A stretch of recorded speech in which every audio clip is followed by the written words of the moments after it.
Hi there, my name's Ruben, and today we're going to have a look at the abdominal aorta.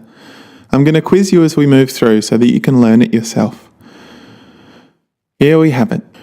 Let's divide it up into sections according to which vertebra each portion overlies.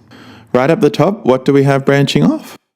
The first arteries are paired, and they supply the muscle that the aorta has just popped through. That would be the diaphragm, so this is the inferior phrenic artery. Next, at T12, the artery that supplies all the organs at the top of the abdomen. It comes from the ancient Greek word for belly. It is the celiac trunk.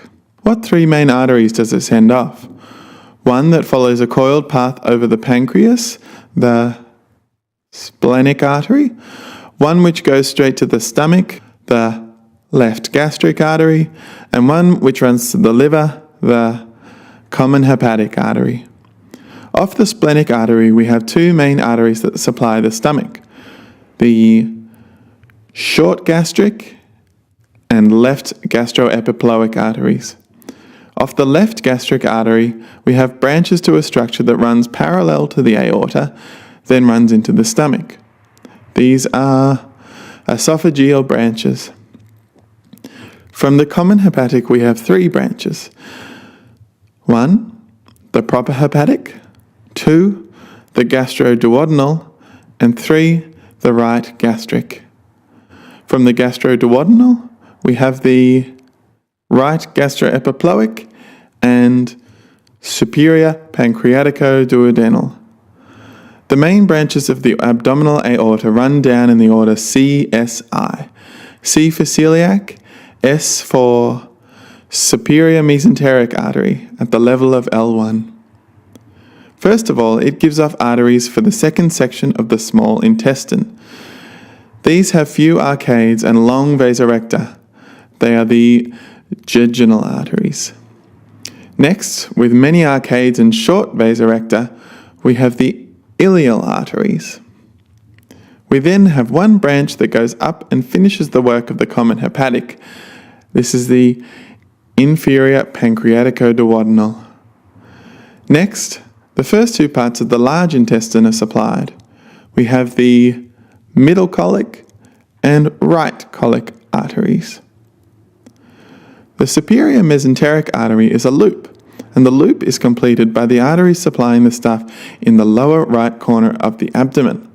This is the ileocolic artery. Next up, L2. From L2, we have two major arteries branching straight from the aorta.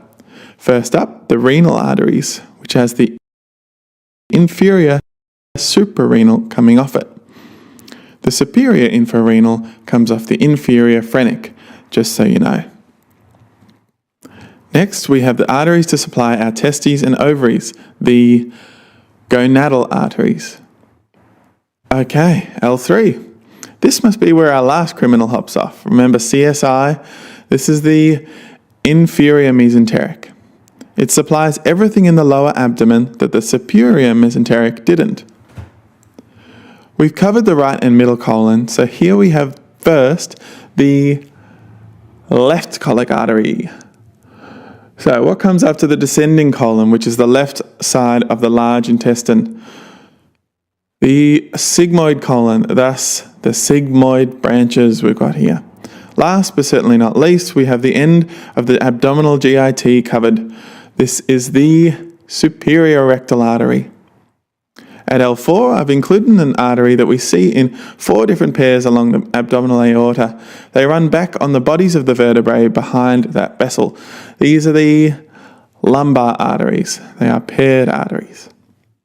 The last thing we see here is at L4, the bifurcation of the aorta, splitting in two to become the common iliac arteries. So, how did you go? Have another crack, and before you know it, it'll be as easy as ABC or CSI. Alright, thanks very much. Hope you enjoyed that. See you next time.